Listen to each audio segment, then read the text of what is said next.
Assalamualaikum warahmatullahi wabarakatuh.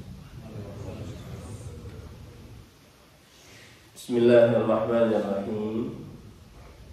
Innal hamdalillah nahmaduhu wa nasta'inuhu wa nastaghfiruh wa na'udzu billahi min shururi anfusina wa sayyiati a'malina. Man yahdihillahu fala mudilla lahu wa man yudlil fala hadiya lahu. وأشهد أن لا إله إلا الله وحده لا شريك له وأشهد أن محمدا عبده ورسوله يا أيها الذين آمنوا اتقوا الله حق تقاته ولا تموتن إلا وأنتم مسلمون يا أيها الناس اتقوا ربكم الذي خلقكم من نفس واحدة وخلق منها زوجها وبث منهما رجالا كثيرا ونساء واتقوا الله الذي تساءلون به والأرحام إن الله كان عليكم رقيبا يا أيها الذين آمنوا اتقوا الله وقولوا قولا سديدا يصلح لكم أعمالكم ويغفر لكم ذنوبكم ومن يطع الله ورسوله فقد فاز فوزا عظيما أما بعد فإن أصدق الحديث كتاب الله وأحسن الهدي هدي محمد صلى الله عليه وعلى آله وسلم وشر الأمور محدثاتها وكل محدثة بدعة وكل بدعة ضلالة wa kulla dhalalatin finnar. Alhamdulillah, kita bersyukur pada Allah Subhanahu wa taala pada hari ini, hari Kamis 29 Jumadil Akhirah 1445 Hijriah, bertepatan dengan 11 Januari 2024. Kita dimudahkan oleh Allah Subhanahu wa taala untuk duduk bersama di Masjid Abdurrahman Jihad di Boyolali dalam sebuah kajian membahas ayat-ayat suci Al-Qur'an dan hadis dari Rasul sallallahu alaihi wasallam dengan tema dahsyatnya salat subuh. Salawat dan salam semoga selalu Allah berikan kepada Nabi kita Muhammad sallallahu alaihi wa ala alihi wasallam, pada keluarga beliau, para sahabat, serta orang-orang yang mengikuti beliau sampai hari kiamat kelak. Dengan nama Allah yang husna dan sifat-sifat yang mulia, kita berdoa, Allahumma inna nas'aluka ilman nafi'an wa rizqan tayyiban wa amalan mutaqabbala. Allahumma anfa'na bima 'allamtana wa 'allimna ma yanfa'una. Allahumma zidna 'ilman. Allahumma inna na'udzu bika min 'ilmin la yanfa' wa min qalbin la yakhsha' wa min nafsin la tashba' wa min du'ain la yustajabu laha. Wahai Allah, kami mohon kepada Engkau ilmu yang bermanfaat, rezeki yang baik, dan amal yang diterima. Wahai Allah, berikanlah manfaat dari ilmu yang Engkau ajarkan kepada kami. Ajarkanlah kepada kami ilmu yang bermanfaat, dan tambahkanlah kepada kami ilmu. Wahai Allah, kami mohon kepada Engkau perlindungan dari ilmu yang tidak bermanfaat, dari hati yang tidak khusyuk, dari jiwa yang tidak pernah puas, dan dari doa yang tidak dikabulkan. Allahumma amin. Ahibati fillah, a'afalillah wa iyyakum, jamaah Masjid Abdurrahman Jihad Boyolali, Jawa Tengah, yang saya cintai karena Allah. Semoga Allah Subhanahu wa taala selalu memberikan afiat kepada kita di dunia dan di akhirat. Ini adalah kunjungan mendadak saat di sela-sela daurah syariah Ats-Tsaminah, kajian Islam intensif yang ke-8 yang diadakan oleh Ma'had Imam Bukhari Karanganyar, Jawa Tengah, dan saya menyempatkan untuk berkunjung ke sini di sholat subuh agar bisa kita mempelajari ayat-ayat suci Al-Quran dan hadis dari Rasul Sallallahu Alaihi Wasallam. Tema kita adalah dahsyatnya sholat subuh. Sebelum itu saya ingin disclaimer beberapa poin. Yang pertama, bahwa Allah Subhanahu wa taala di dalam hikmahnya, dalam penciptaannya, menciptakan manusia itu berbeda-beda. Ada yang seperti ini, seperti itu. Ada yang A dan B. Ada yang diunggulkan lewat kepintaran, kecerdasan, diunggulkan lewat ilmu, diunggulkan lewat harta, diunggulkan lewat anggota tubuh, bermacam-macam. Dan itu sudah ketentuan Allah Subhanahu wa taala. Coba sekarang kita perhatikan. Allah menciptakan para malaikat. Dari para malaikat itu ada malaikat satu yang paling istimewa, yaitu siapa? Jibril. Makanya disebut dengan Ar-Ruhul Amin. Tidak ada malaikat yang diberi nama kecuali Ar-Ruhul Amin. Dalam surat Al-Hajj ayat 75 Allah berfirman, Allahu yastafi minal malaika. Allah memilih. Lihat, ada kata-kata pilihan. Selalu ada pilihan. Memilih dari para malaikat seorang rasul, dan juga Allah memilih dari manusia seorang rasul. Innallaha sami'un basir. Sesungguhnya Allah Maha mendengar dan Maha melihat. Manusia juga begitu. Para rasul banyak, para nabi banyak, akan tetapi ada rasul-rasul yang pilihan. Seperti misalkan Allah Subhanahu wa taala memilih dari keturunan Ismail. Dari atas dulu deh. Allah memilih dari keturunan Adam ada Nabi Ismail. Kemudian Allah Subhanahu wa taala memilih dari keturunan Ismail ada Kinanah. Kemudian Allah memilih dari Kinanah ada Quraisy, kakek Nabi yang ke-20. 20.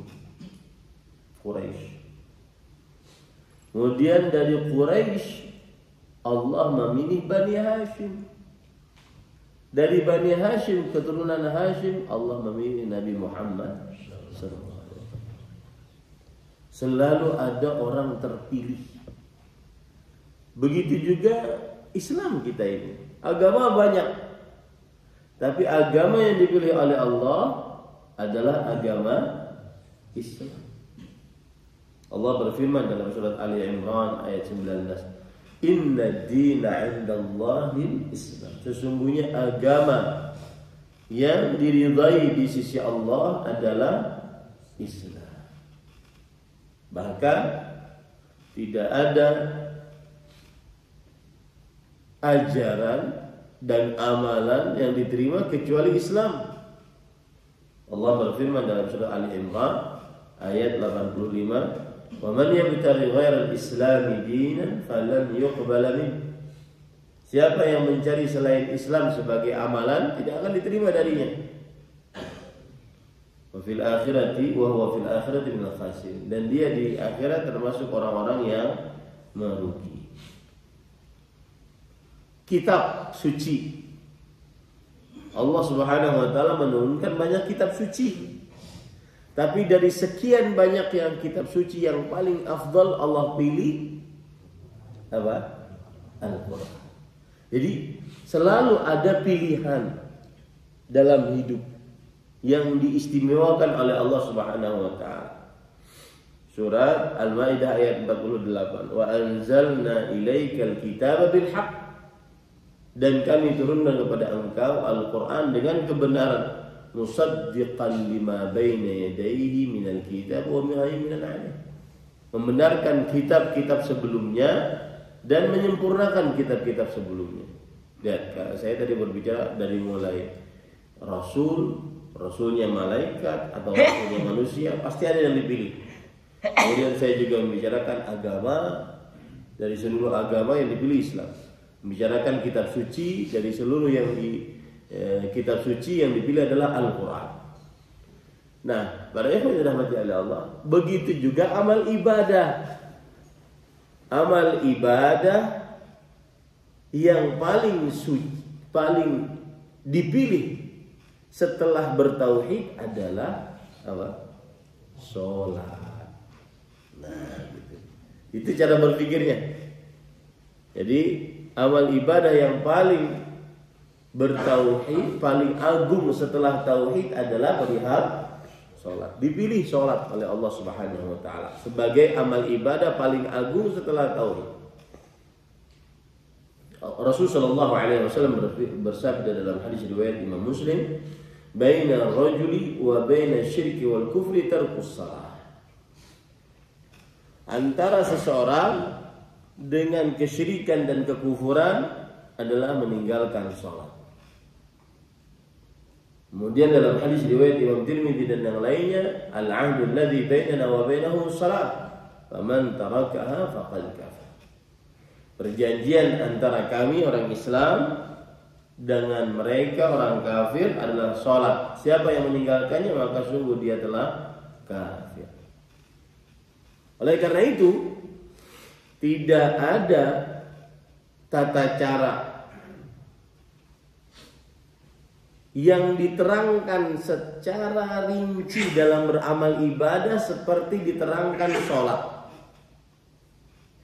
Bahkan Rasulullah SAW beliau mendapatkan kewajiban sholat harus kemana dulu? Dalam kejadian apa?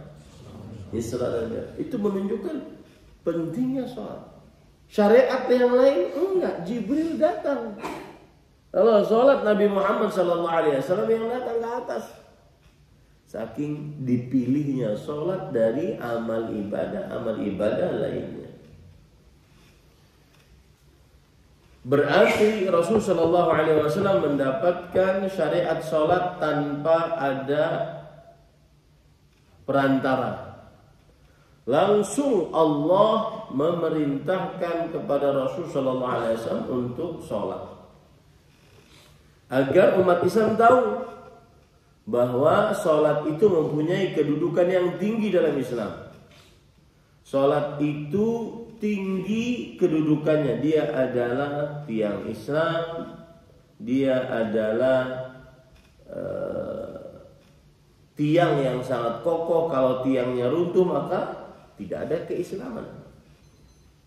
Ini para ikhwan yang dirahmati oleh Allah Subhanahu wa taala. Kemudian para ikhwan yang dirahmati oleh Allah Subhanahu wa taala,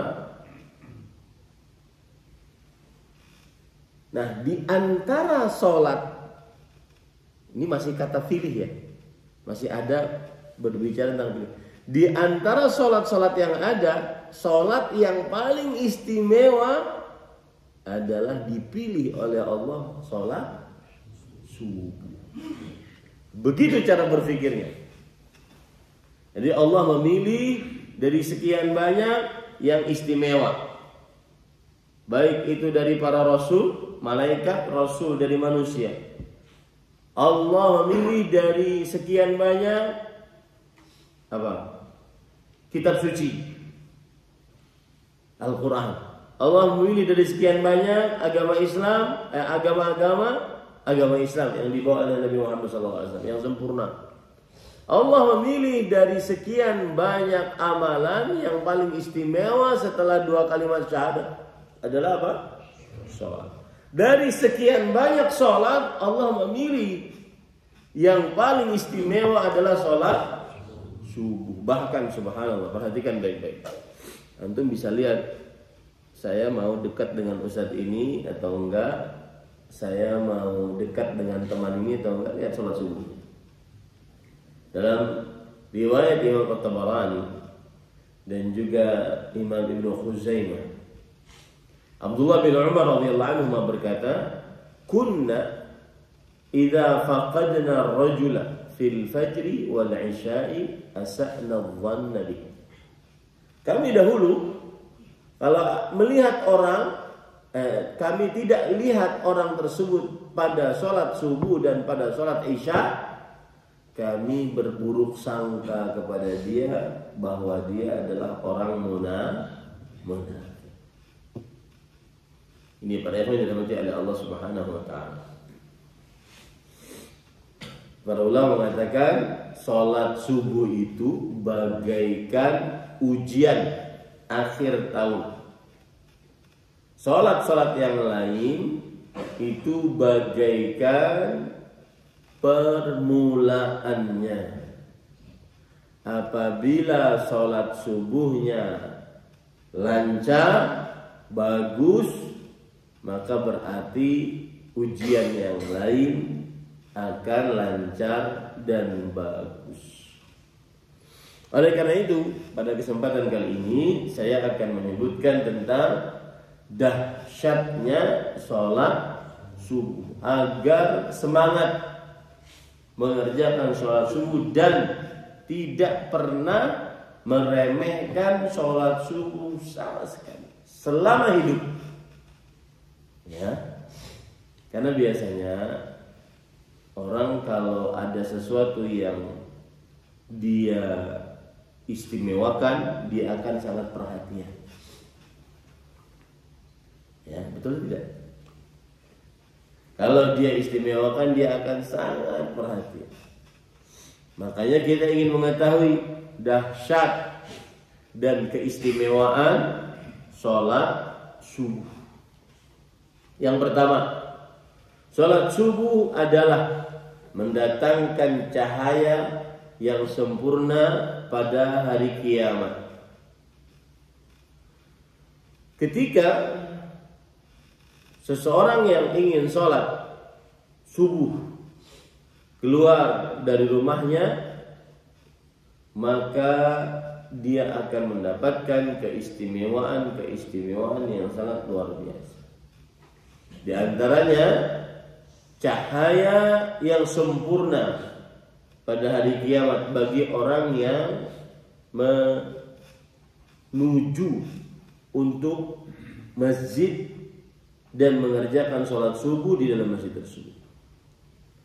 Dalam hadis riwayat Imam Abu Dawud dari Buraidah Al-Aslami radhiyallahu anhu, Nabi Muhammad sallallahu alaihi wasallam bersabda, "Basyiril masya'in fi dhulami ila al-masajid bin nuri tami yaumil qiyamah."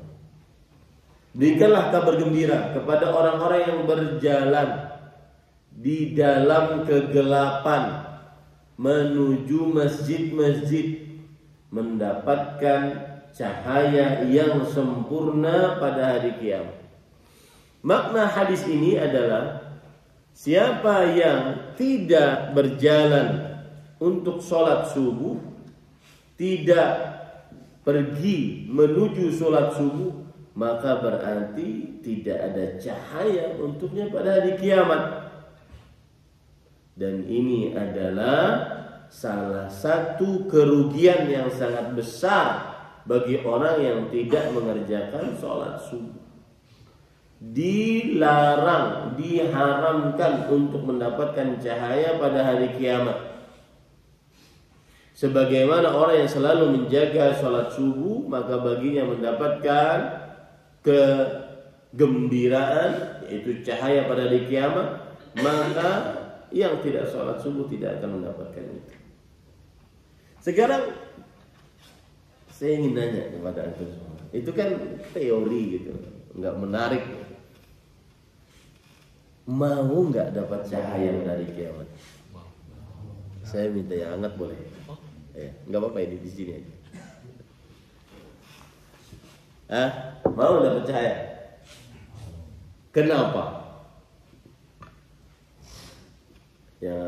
Yang menjawab kasih hadiah.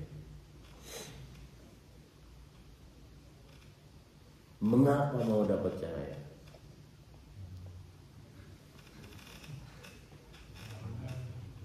Nah, kan kemauan harus ada motivasi.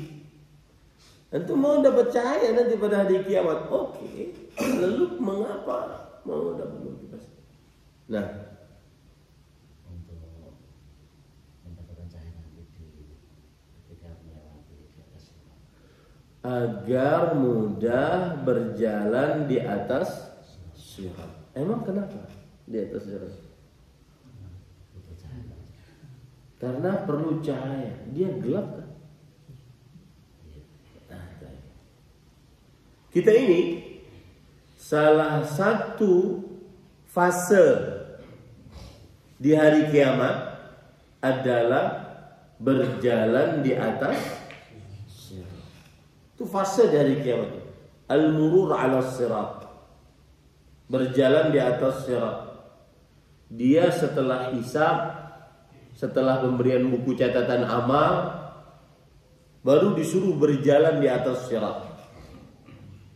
Nah, kita kalau begitu harus mengetahui apa yang terjadi di atas sirat, sehingga kita benar-benar merasakan yang namanya istimewanya cahaya di atas cahaya saat hari kiamat. Ya, paham ya saya? Ini air. Air ini enggak akan manfaat dalam hati kita kalau seandainya kita tidak tahu fungsinya. Betul tidak?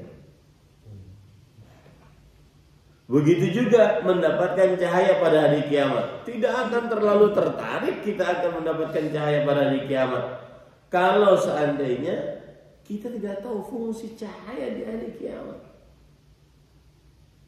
Nah, coba lihat sekarang. Sifat sirat ada 6 kurang lebih. Dalam hadis riwayat Imam Muslim, Rasulullah sallallahu alaihi wasallam bersabda, "As-siratu dahidun mazillah." Sirat itu becek dan licin. Dua ya. Becek dan licin. Yang ketiga dan keempat, hadis riwayat Imam Ibnu Hibban, bahwa Rasulullah sallallahu alaihi wasallam bersabda, "As-sirat ahaddu minas sayf adaqqu minas sya'r." Sirat lebih tipis dari rambut, lebih tajam daripada pedang. 4 sudah sifatnya. Yang kelima dan keenam, wa fi hafataihi kalalib wa hasak. Di samping-samping sirat ada besi-besi bengkok pengait. Umirat bi akhdhi wal umira bi. Diperintahkan untuk mengait orang-orang yang diperintahkan untuk diambil. Makanya nanti pada hari kiamat, fa makhdushun najin wa maqdusun finnar. Ada orang yang selamat tapi sudah tercabik-cabik. Selamat dia lewat sirat tapi sudah tercabik-cabik. Ada orang yang enggak selamat, ambil langsung masukkan ke dalam nerakanya. Yang keenam, yang terakhir, yaitu gelap. Lihat, bayangkan suara licin, becek, lebih tipis dari rambut, lebih tajam daripada pedang. Yang kelima apa tadi? Samping-sampingnya ada besi-besi bengkok pengait. Yang keenam gelap. Apa dalilnya? Dalilnya adalah Rasul sallallahu alaihi wasallam pernah ditanya oleh Aisyah radhiyallahu anha, "Aina yakunun nas yauma tubaddalu al-ardu ghairal ardi was samawat?" Di manakah manusia saat digantikan bumi dengan bumi yang lain, langit dengan langit yang lain? Artinya ini semua dihilangkan oleh Allah, diganti dengan yang lain. Saat itu manusia di mana? Rasulullah SAW bersabda, "Hum fi zulmatin dunal jism." Mereka dalam kegelapan di atas sirat, gelap. Perlu cahaya kalau begitu. Coba lihat lagi.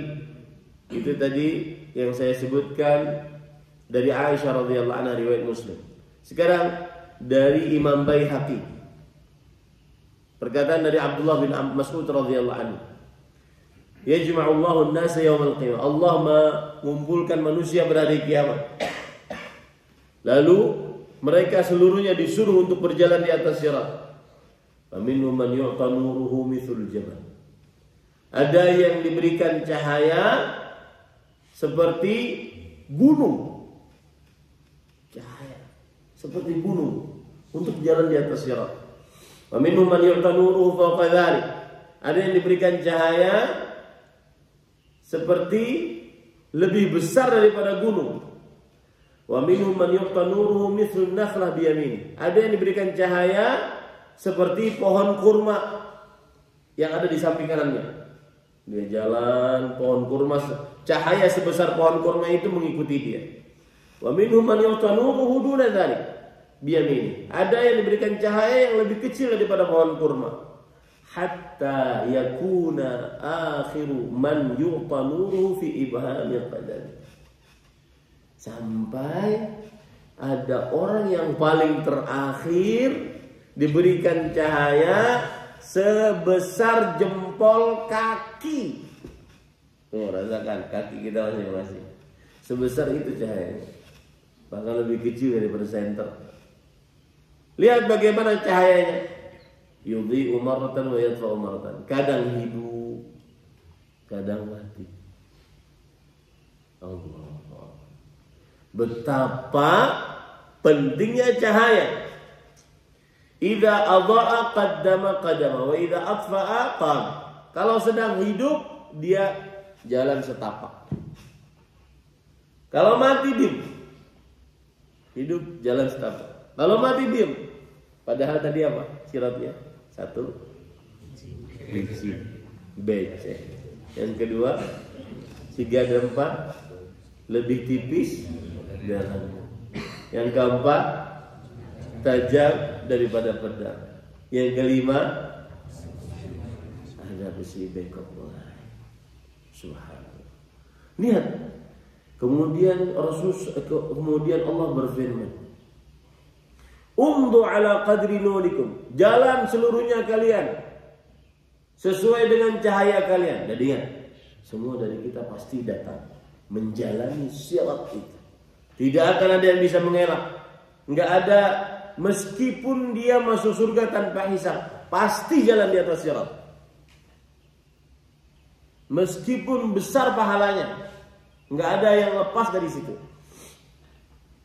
Allah berfirman dalam Al-Quran yang menunjukkan akan hal ini, "Wa in minkum illa wariduha kana 'ala rabbika hatman maqdiyah." Tidak ada di antara kalian kecuali harus datang, harus melewati sirat itu. Itu adalah sudah ketetapan Allah Subhanahu wa taala. Surat Maryam ayat 71 dan 72. Lalu bagaimana ceritanya tadi? Faminhum man yamurru kan qidadil kaukab. Ada yang berjalan seperti kilatan bintang. Waminhum man yamurru karrih, ada yang berjalan seperti angin, hembusan angin. Waminhum man yamurru katarf, ada yang berjalan seperti kedipan mata, sampai. Waminhum man yamurru kasyajjir rajul, ada yang berjalan seperti orang lari. Yarmulu ramlan ala qadri amali, Semuanya berjalan sesuai dengan amal ibadah mereka.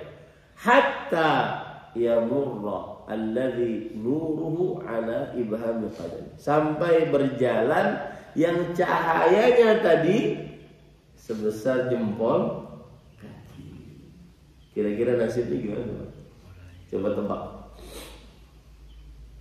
Takhirru yad wa ta'allaqa yad, takhirru rijl wa ta'allaqa rijl, wa tusibu jawanibuhun nar. Kadang dia bergelantung di atas sirat, kadang dia kakinya yang bergelantung. Ya, pentingnya apa? Cahaya. Sekarang tertanam ingin dapat cahaya pada hari kiamat. Salat sunnah. Makanya banyak amal ibadah yang pahalanya adalah mendapatkan apa? Cahaya. Di antaranya baca surat Al-Kahfi pada hari Jumat, mendapatkan cahaya sebesar 1 pekan. Orang berjalan dari Jumat sini ke Jumat sini, dia berjalan kaki, maka seperti itulah cahaya bagi orang yang membaca surah Al-Kahfi nanti pada hari kiamat. Baik, ini keistimewaan yang pertama. Keistimewaan yang kedua, para ikhwan yang dirahmati oleh Allah Subhanahu wa taala, dari dahsyatnya salat subuh. Khairun minad dunya wa ma fiha. Lebih baik daripada dunia dan seisinya.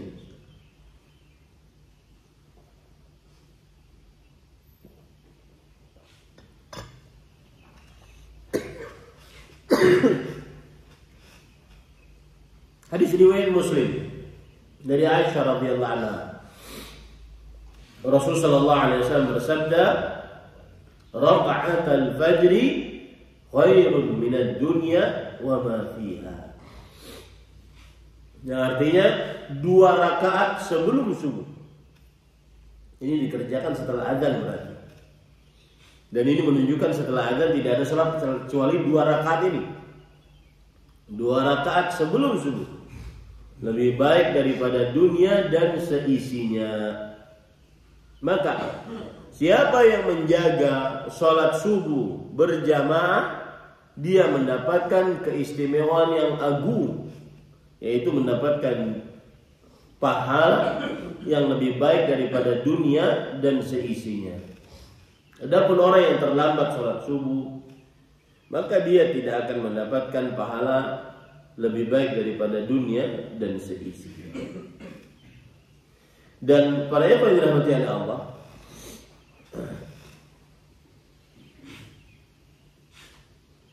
ada hadis riwayat Imam Abu Daud yang berbunyi begini: Ibnu Adam irka'li arba'an awwalan nahar akfika akhirah.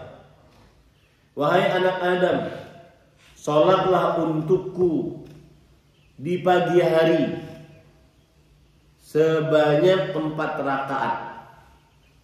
Aku akan cukupkan keperluanmu sampai malam hari, sampai akhir hari tersebut. Apa 4 rakaat di pagi hari ini? Kata Syekhul Islam Ibnu Taimiyah rahimahullah, huma indi raka'atul fajri wa fardhatuha. Menurutku 4 rakaat tersebut adalah 2 rakaat sebelum subuh, 2 rakaat sholat subuh, penghantar rezeki. 2 rakaat sebelum subuh, 2 rakaat sholat subuh, penghantar rezeki. Nah, ini para ikhwan yang dirahmati oleh Allah Subhanahu wa taala. Makanya lebih baik daripada dunia dan seisinya. Keistimewaan yang ketiga, yaitu orang yang mengerjakan sholat subuh, maka dia akan mendapatkan pahala yang sangat banyak. Dia panen pahala.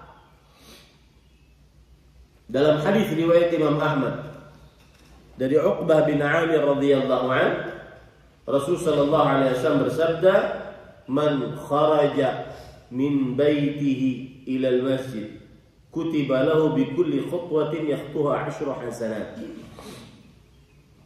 Barang siapa yang keluar dari rumahnya menuju masjid, dituliskan untuknya setiap langkahnya yang dia langkahkan mendapatkan 10 pahala kebaikan. Satu langkah. Antum pernah ngitung nggak?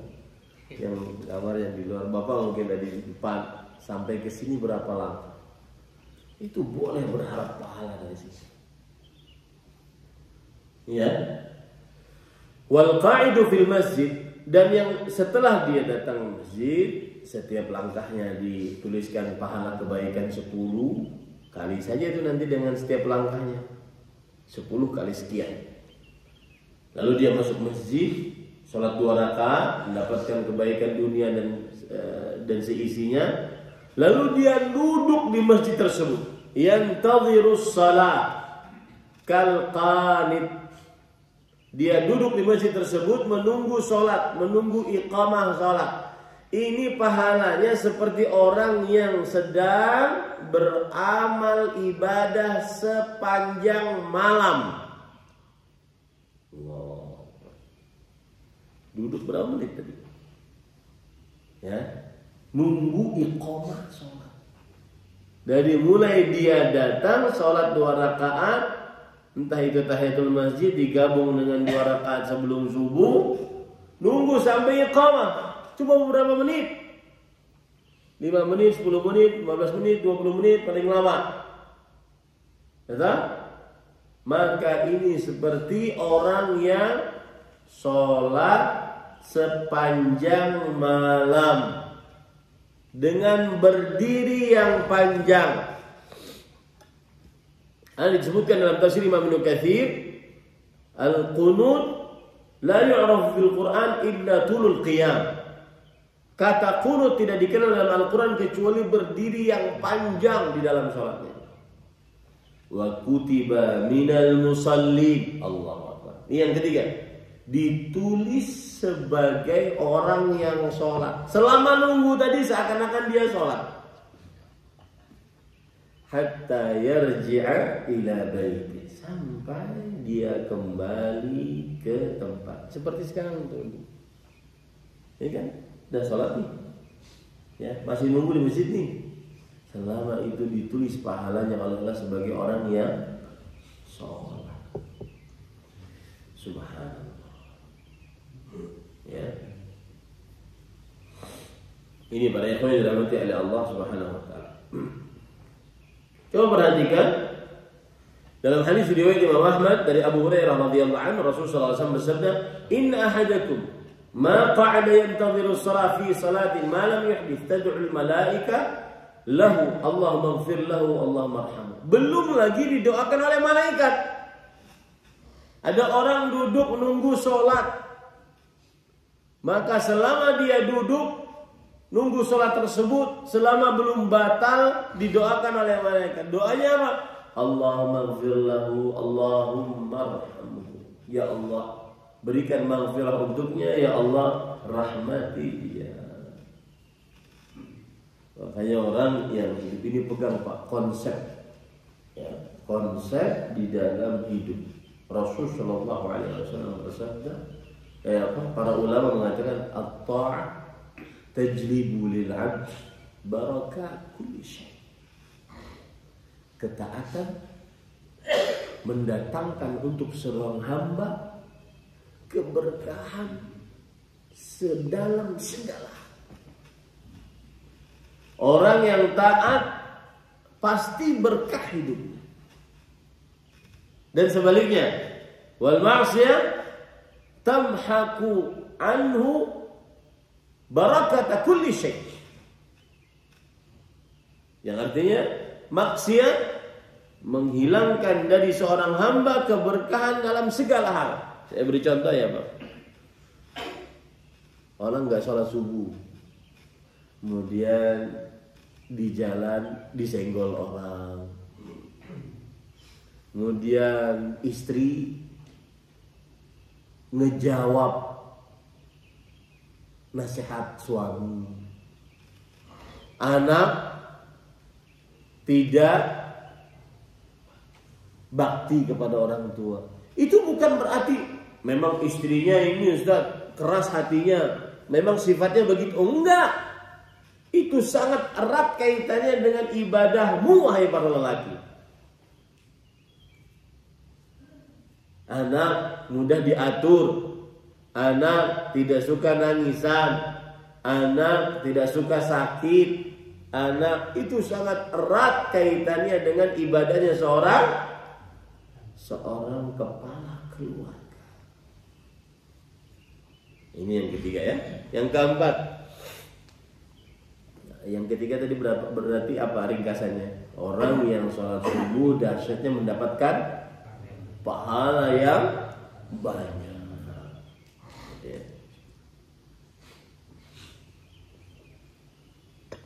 Yang keempat,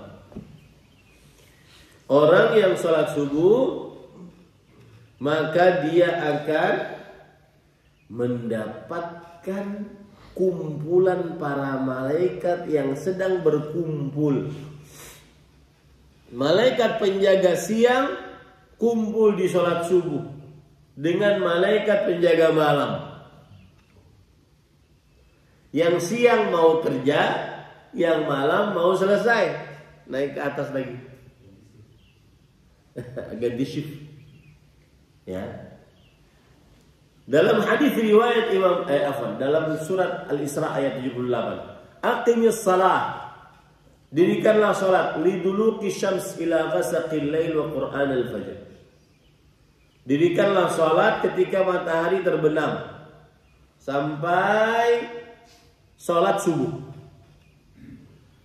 Inna qur'an al-fajri kana mashhuda. Sesungguhnya salat subuh itu disaksikan. Disaksikan di sini adalah disaksikan oleh para malaikat. Bagaimana disaksikan ini? Seperti sekarang, malaikat yang akan menjaga siang ini dia turun dari langit. Malaikat yang tadi malam jaga dia akan ke langit. Kumpulnya pada sholat subuh. Lalu timbul pertanyaan,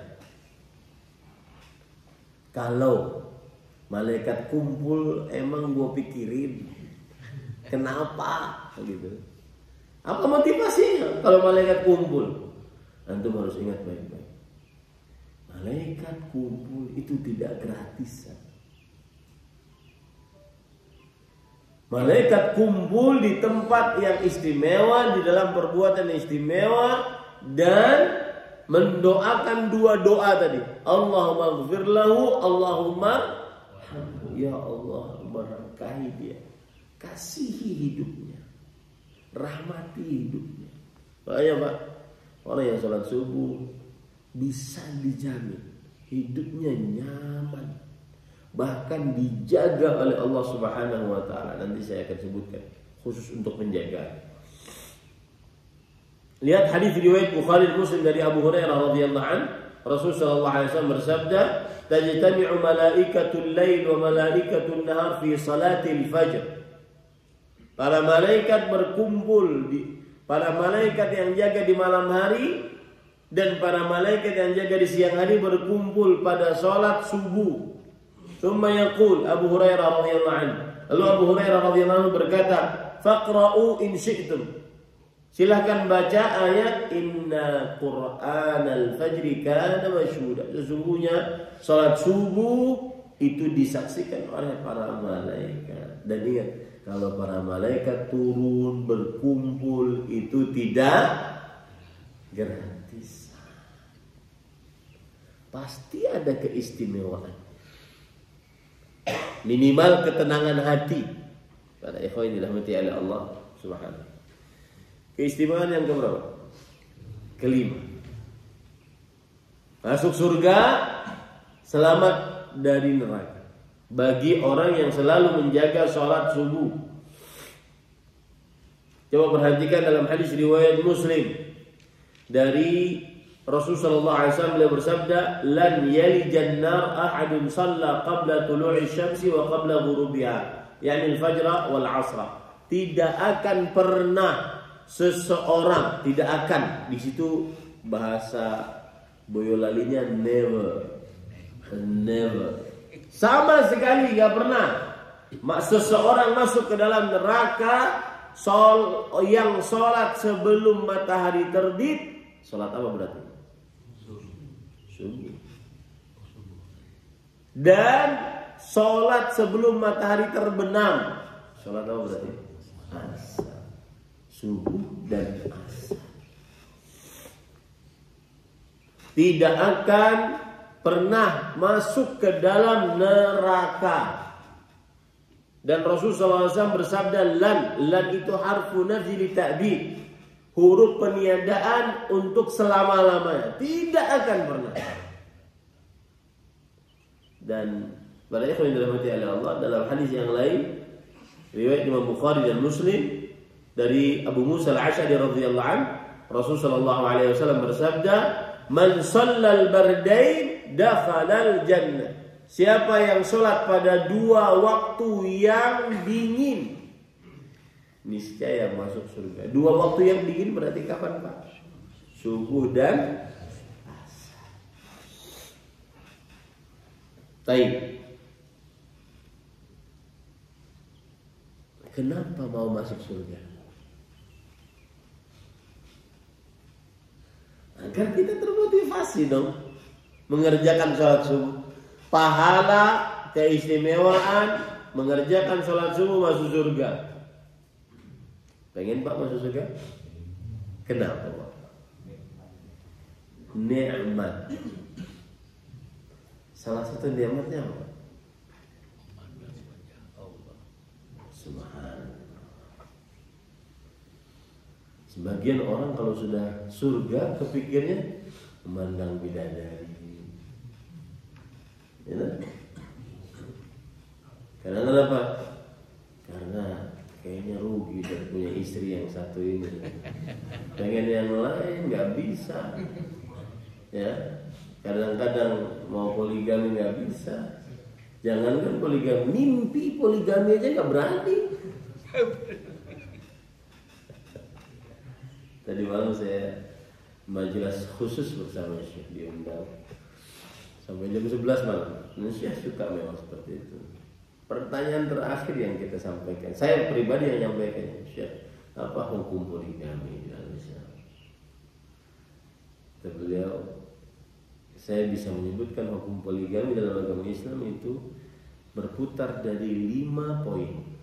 Bisa wajib. Dan antum mungkin termasuk yang wajib. Bisa wajib, bisa mubah, sunnah, mubah, makruh, haram. Baik. Beliau tadi menjawab, ada kenikmatan di dalam surga. Apa kenikmatannya? Melihat wajah Allah. Dan itulah keistimewaan sholat subuh yang ke-6. Melihat wajah Allah Subhanahu wa ta'ala. Dalam hadis yang diriwayatkan oleh Jarir bin Abdullah, kunna 'inda Nabi sallallahu alaihi wasallam. Kami pernah duduk bersama Rasul sallallahu alaihi wasallam. Fa nadhara ila al-qamar lailah. Suatu malam beliau melihat kepada bulan, yaitu bulan purnama. Kemudian beliau bersabda, "Innakum satarawna rabbakum kama tarawna hadzal qamar la tudammuna fi ru'yati." Sesungguhnya kalian akan melihat kepada Allah Rabb kalian sebagaimana kalian melihat kepada bulan ini. Di sini yang dikatakan sebagaimana bukan berarti sebagai Allah sebagai bulan sebagai Allah, bukan. Tapi sebagaimananya itu samanya dalam tata cara melihatnya.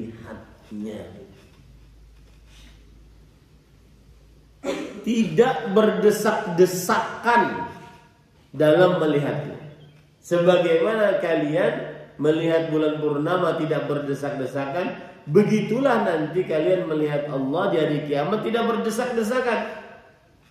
Lalu amalannya apa wahai Rasulullah?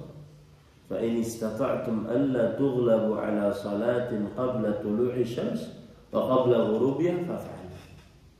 Jika kalian sanggup, jangan sampai kalian tidak pernah sholat, atau jangan sampai kalian kalah tidak mengerjakan sholat sebelum subuh, sebelum matahari terbit, atau sholat sebelum matahari terbenam, yaitu sholat subuh dan sholat asar.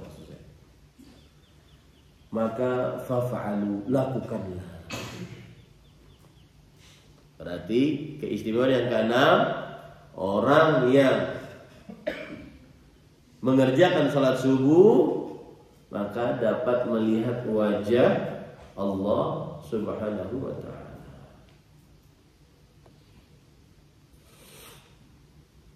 Kenapa dua sholat ini? Sholat subuh dan sholat asar menyebabkan keistimewaan mendapatkan bisa melihat wajah Allah Subhanahu wa ta'ala. Karena para ikhwan yang dirahmati oleh Allah, salat ini adalah ibadah yang paling agung.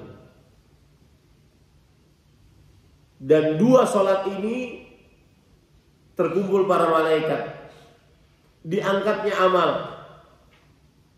Maka pantas akibat dua salat ini bisa melihat wajah Allah Subhanahu wa ta'ala. Sekarang timbul lagi pertanyaan, mengapa seseorang ingin melihat wajah Allah? Apa istimewa? Kenikmatan yang paling besar.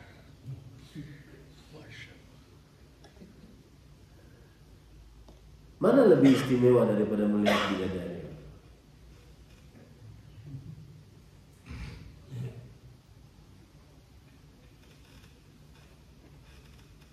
Nah, mana istimewanya daripada melihat bidadari?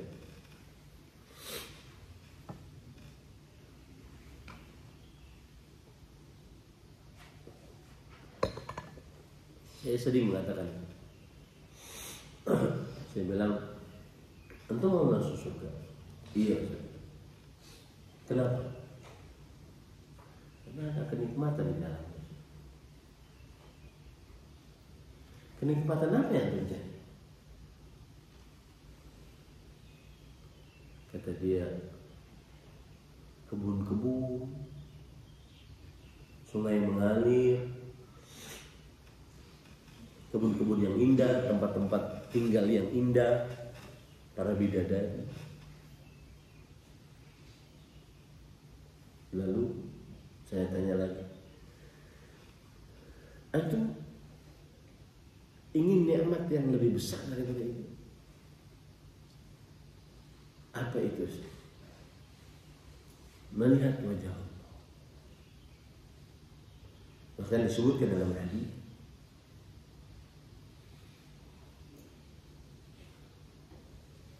ketika seluruh penghuni surga masuk ke dalam surga, kemudian Allah berfirman kepada penghuni surga, ya ahlal jannah, wahai penghuni surga, hal azidukum, maukah aku tambahkan kepada kalian nikmat? Penghuni surga mengatakan, ayyu syai'in afdalu min hadha, adakah yang lebih istimewa daripada nikmat ini? Alam tubayyid wujuhana, bukankah engkau telah memberikan cahaya pada wajah kita? Jadi orang masuk surga itu wajahnya bercahaya. Wa tunajjina minan nar, dan engkau selamatkan kami dari api neraka. Kenapa selamat dari api neraka itu istimewa? Tadi jalan di atas sirat, di bawahnya neraka. Dia melihat neraka itu. Dia melihat orang yang disiksa itu. Makanya disebutkan itu sebuah nikmat kalau dia selamat. Wa tunajjina minan nar. Engkau sudah menyelamatkan kami dari api neraka. Kemudian Allah Subhanahu wa taala kasyafal hijab, membuka hijabnya. Kemudian para penghuni surga melihat kepada Allah Subhanahu wa taala. Kemudian Rasulullah SAW bersabda, "Fama u'tu syai'an ahabba ilaihim minan nadhar ila rabbihim." Tidak ada sesuatu nikmat yang pernah Allah berikan di surga yang lebih mereka cintai dibandingkan melihat wajah Allah Subhanahu wa taala. Kenapa kita tidak pernah bercita-cita ingin melihat wajah Allah? Coba cita-citakan Pak dalam kalbu kita. Kita bersyahadat asyhadu an la ilaha illallah. Mana zatnya?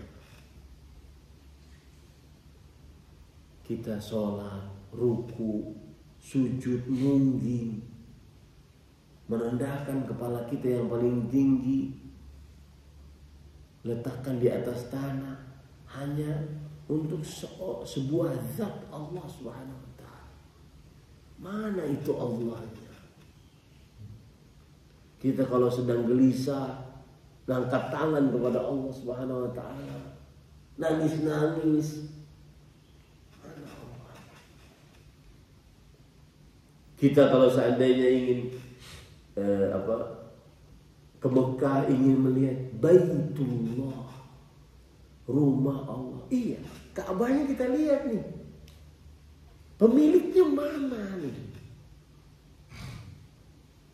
Kita kalau sedang letih dengan dunia ini, banyak permasalahan, kemudian kita beristighfar, astagfirullah, astagfirullah, astagfirullah. Kemudian pasti tenang. Saya pesan Pak, yang sedang sering galau hatinya, beristighfar. Itu lebih afdal daripada seluruh doa. Syekhul Islam berkata, istighfarul abdi afdalu min jami'il adwiyah. Istighfarnya seseorang lebih afdal dari seluruh doa. Coba ini, yang sedang letih perasaannya, banyak urusan, banyak masalah, perbanyak istighfar. Nah, yang ngasih ketenangan ini mana zatnya? Ketika kita minum air hangat di pagi hari, yang ngasih kan Allah SWT. Ini mana zatnya? Kita berdoa, kadang langsung dikabulkan. Mana? Ya khusus saya pribadi Pak. Walhamdulillah, tahaddusan bin ni'mah ya Pak. Kalau ngangkat tangan berdoa, kabul. Itu mana zatnya?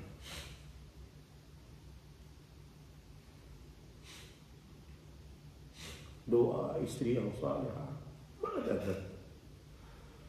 Doa agar mendapatkan keturunan yang saleh, enak dipandang mata, dikabulkan oleh Allah. Yang dikabulkan itu mana? Suatu saat saya pernah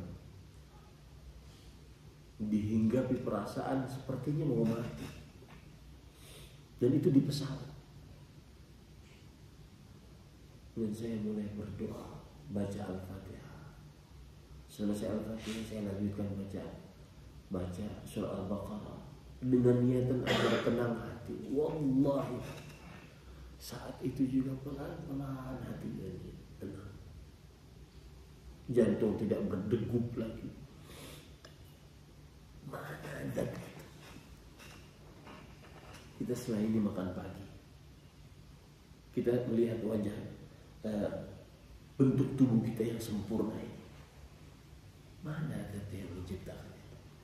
Rindu Pak. Rindu ingin bertemu dengan Allah SWT. Itu ibadah paling agung. dan mengalahkan semua permasalahan-permasalahan dunia. Rasulullah SAW bersabda, "Man ahabba liqa Allah, ahabba Allah liqa'ah." Yang siapa saja yang rindu ingin bertemu dengan Allah, Allah rindu ingin bertemu dengan dia. Salah satu amalan yang menghantarkan seseorang dapat melihat wajah Allah, dan itu adalah nikmat yang paling dicintai oleh penghuni surga. Nggak ada nikmat apapun. Makanya saya katakan tadi, mana yang lebih diinginkan? Ingin melihat bidadari atau Allah SWT? Jauh Pak, bidadari kesekian. Tidak ada sesuatu yang lebih lezat bagi penghuni surga dibandingkan melihat wajah Allah SWT. Dan itu didapat dengan apa? Salat subuh. Ini para ikhwan yang dirahmati oleh Allah Subhanahu wa taala.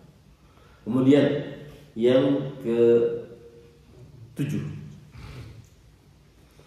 Orang yang salat subuh akan mendapatkan pahala seperti orang yang salat semalaman suntuk. Allahu Akbar. Salat semalaman suntuk berarti dari mulai terbenam matahari dia salat sampai terbit fajar, nggak pernah berhenti.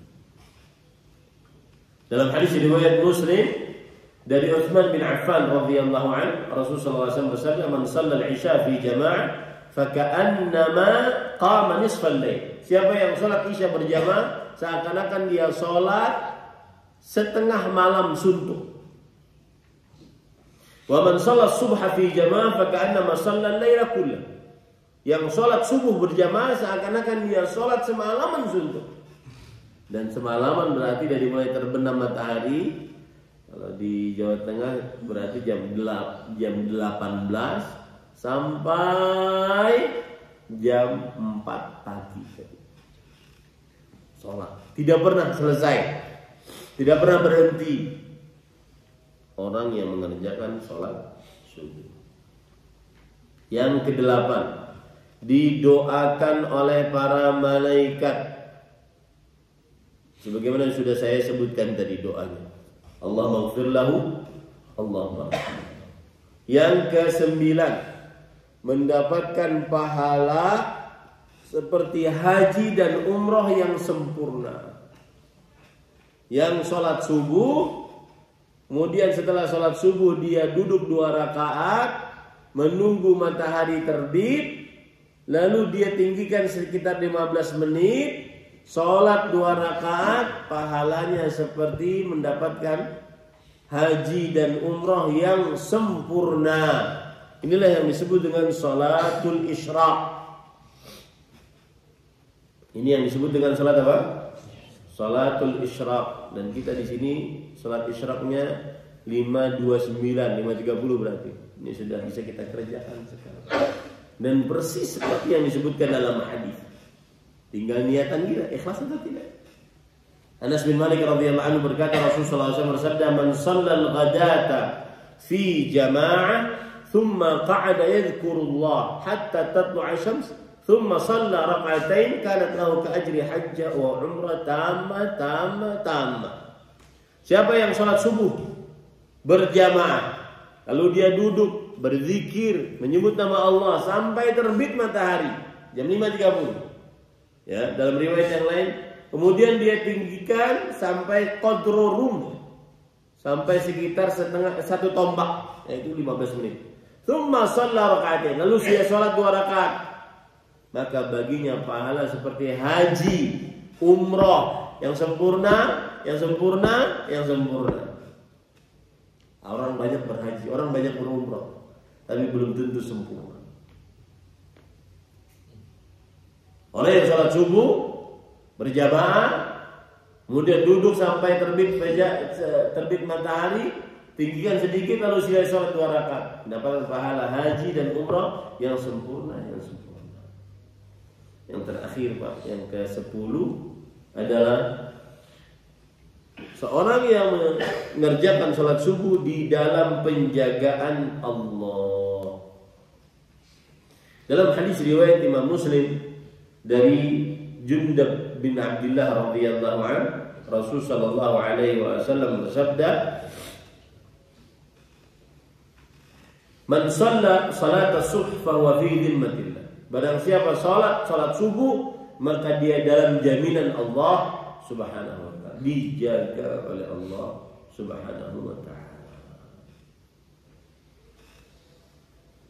Saya pernah punya kawan, beliau salat subuh di masjid berjamaah. Setelah salat subuh, mungkin di depan masjid itu lampunya tidak nyala, makanya gelap. Karena orang keluar dari masjid tidak kelihatan. Nah, keluar dari masjid langsung tabrak, pental beberapa meter. Kemudian dia bangun. Jadi yang cerita orang ini langsung, saya bangun Ustaz. Lalu saya bilang, lalu orang tersebut menghampiri saya mau menabrak. Gimana? Apa kabarnya? Ini kejadian di Arab Saudi. Bagaimana? Dia bilang nggak ada apa-apa sih, cuma tolong bawa saya ke rumah sakit, kita periksa, mungkin ada sesuatu. Diperiksa tidak ada. Fahuwa fi dhimmatillah. Dia di dalam jagaan Allah Subhanahu wa taala. Nah, ini yang bisa disampaikan. Dengan keistimewaan-keistimewaan tadi, jangan sampai ditinggalkan. Apalagi fasilitas dimudahkan. Masjid dekat, tinggal beberapa langkah. Maka mudah-mudahan kita semua dimudahkan oleh Allah Subhanahu wa taala. Wallahu a'lam. Tepat 1 jam 5 menit kita berbicara. Jika ada yang ingin ditanyakan, dipersilakan. Ada waktu 10 menit. Nah, harus ada yang lain. Nah, tanya dengan sholat sebelum subuh kan, itu apakah bisa dibadal? Dibadal kapan? Setelah Setelah subuh. Boleh, asalkan jangan setiap hari. Kalau setiap hari itu nanti jadi ba'diyah. Sesekali boleh. Sesekali boleh. Jadi ada hadis dari Qais bin Talq radhiyallahu anhu bahwa beliau pernah sholat subuh bersama Rasulullah SAW. Lalu setelah selesai sholat subuh, beliau bangun mau sholat 2 rakaat. Lalu Rasulullah SAW bersabda, "Mahlan ya Qais, al-fajru raka'atan." Wahai Qais ibn Talq, tunggu, sholat subuh cuma 2 rakaat, kamu mau sholat apa lagi? Kemudian beliau bilang bahwa ini adalah 2 sholat sebelum subuh yang saya belum sempat untuk mengerjakannya. Nah, kemudian Rasulullah SAW membiarkan.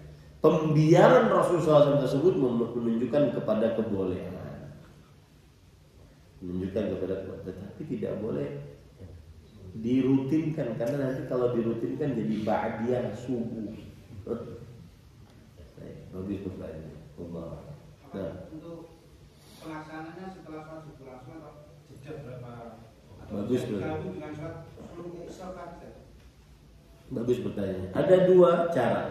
Yang pertama seperti yang dilakukan oleh Qais tadi setelah sholat subuh langsung. Yang kedua bisa digabung dengan sholat isyraq. Sholat isyraq itu Pak, apa bedanya dengan sholat duha? Sholat isyraq adalah sholat duha yang dikerjakan di awal waktu.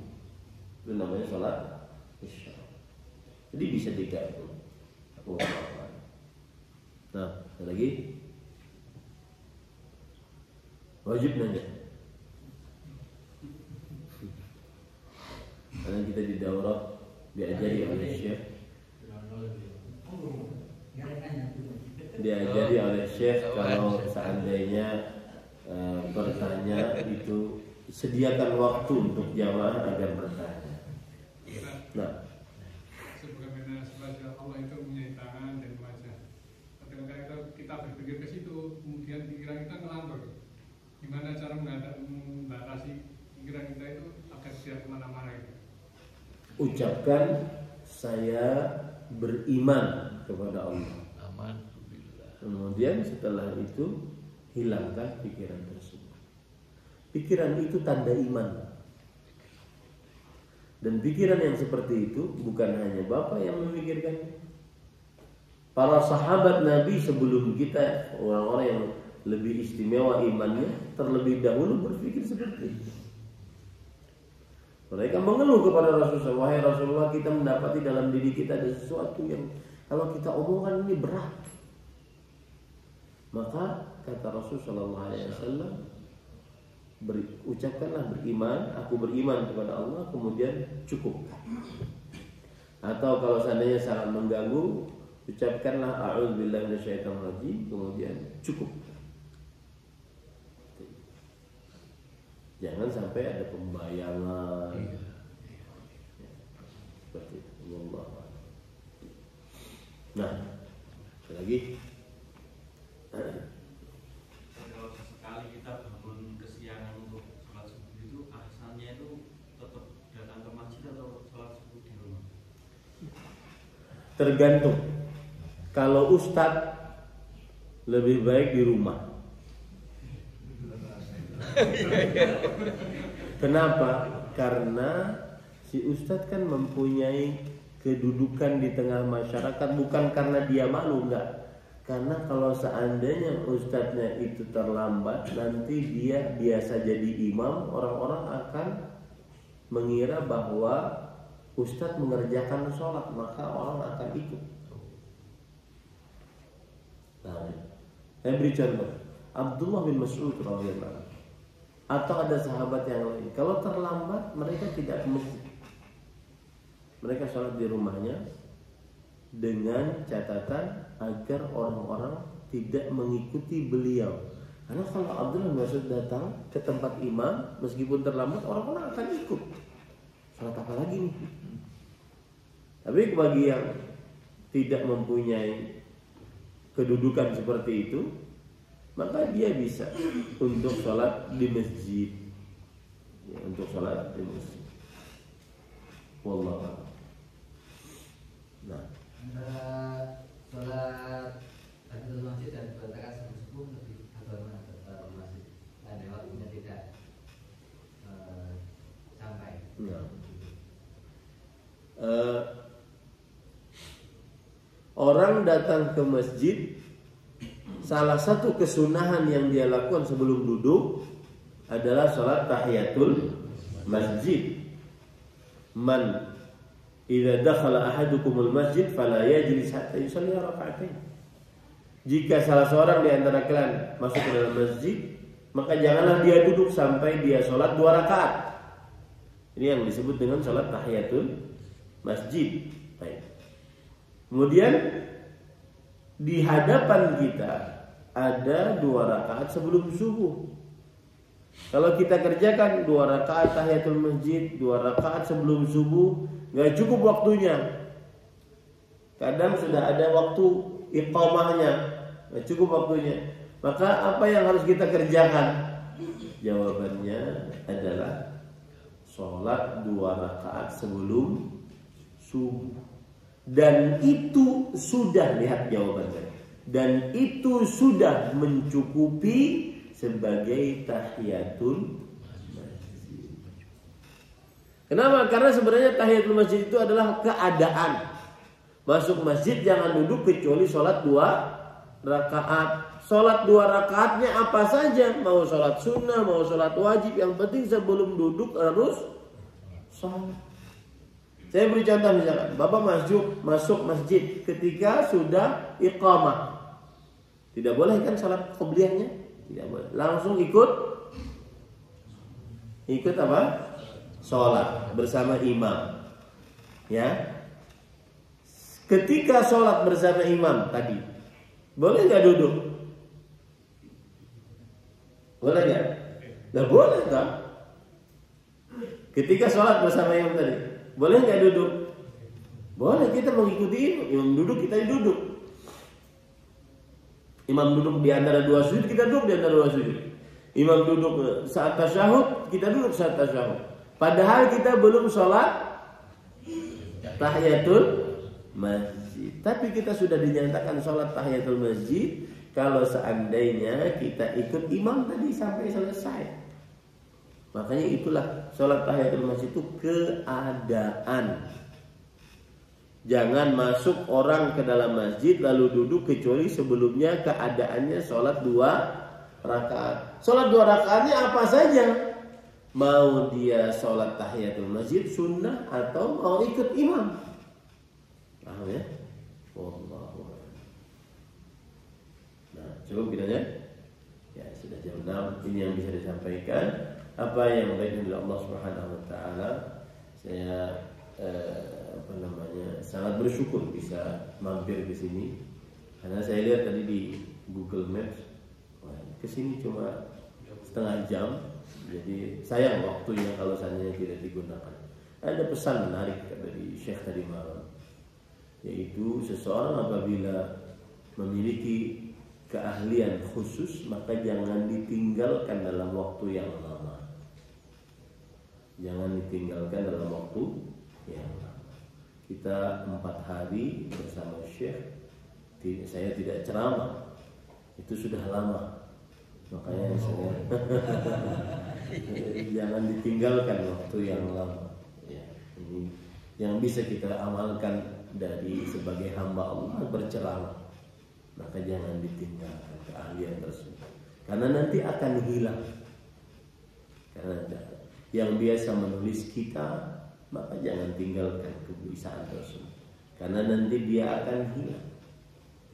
Yang bisa berceramah, kebiasaan berceramah, jangan tinggalkan kebiasaan tersebut, karena khawatir nanti trik-triknya akan hilang. Ya, demikian, semoga yang disampaikan bermanfaat. Dan jazakumullahu khairan pada Abu Zaki dan juga para jamaah sekalian yang sudah mengikuti kajian ini dengan baik. Semoga menjadi ilmu yang bermanfaat dan diamalkan, dan semoga kita diwafatkan dalam keadaan husnul khatimah. Subhanallah wa bihamdihi, asyhadu an la ilaha illa anta, astaghfiruka wa atubu ilaik. Wassalamualaikum warahmatullahi wabarakatuh.